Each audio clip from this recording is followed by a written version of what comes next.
We want to look at some work problems related to stretching springs. So the operating law here that covers a lot of this stuff is Hooke's law. And Hooke's law says that the force required to stretch a spring a distance x from its natural length is proportional to the force. So force is kx. That is, if you've got a spring that wants to be this long and you stretch it to that long, the difference here in the lengths, call that x. Right? The force required to stretch the spring that far is given as k times x. Okay. If you take a look at the graph of such a thing, x is the distance here, force is there. This is just a straight line through the origin.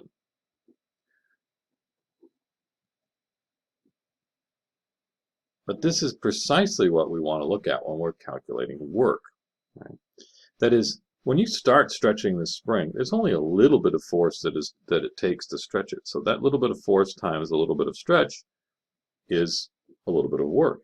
Then to stretch it to the next bit, now x is longer. You're going further past that equilibrium, that natural length, and so it takes a little bit more force to push it to the next bit. So you see that here as x is getting bigger, the next little bit. If you were right here, stretch this far, and you needed to stretch it over there, you'd need that much force. The work done would be that little bit of area, force times displacement. So stretching a spring from 0, so from its natural length, out to some particular value x, the force is given by this height function, but the work required, or the work done on the spring, is given by the area underneath, because you keep doing a force times a little bit of distance, a force times a little bit of distance. This is in some ways like sort of the opposite of a leaky bucket.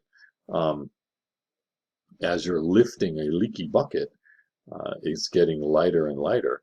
As you're stretching a spring, it's getting harder and harder to stretch. So essentially the force is getting bigger. It's getting heavier in some ways.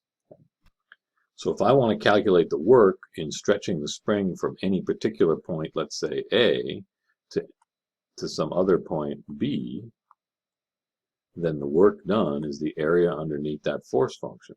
So that the work equals the integral from A to B of the force times dx. Right? Force times displacement is work. So let's take a look at an example of how we might use Hooke's law to calculate work in stretching a spring. A lot of the examples are, and the problems you'll be looking at are very similar. You're going to give some information about the spring that allows you to figure out what that constant is, and then you can use that to answer the question about work done. Okay. So here we go. We got a 30-pound force. If a 30-pound force is required to stretch a spring 10 inches beyond its natural length, how much work is done in stretching it another 2 inches further? Okay. So what I get out of that is that, 30 equals k times 10 inches. I want to do it in feet because this is pounds and feet go together. So 10 inches would be 10/12 of a foot. This allows me here to calculate what k is. This is 5/6, so I'm going to divide by 5 and multiply by 6. So that would be k equals 36. Okay. So the force is 36 times x.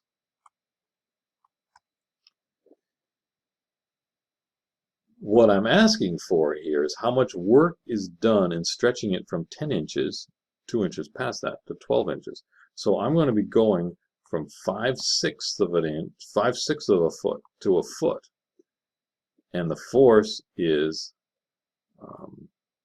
36x, and then I multiply by dx. That is, each value of x that I plug in for 5/6, you get a particular force times a little bit of displacement.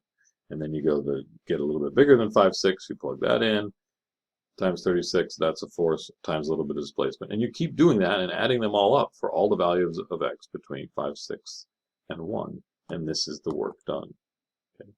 Well, when you integrate 36x, you end up with 18x squared evaluated between 5/6 and 1 is,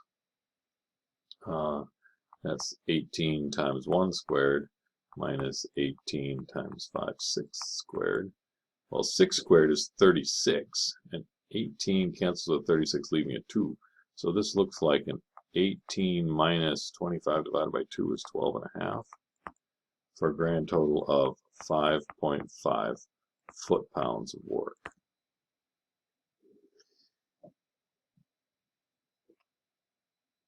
So many of the spring problems that you'll be asked to do in the homeworks and practice problems and whatnot are very much like this. You're given some information about the spring, you calculate what K is, and then you got to figure out what the appropriate integral is, starting at any point as to how are you stretching that spring.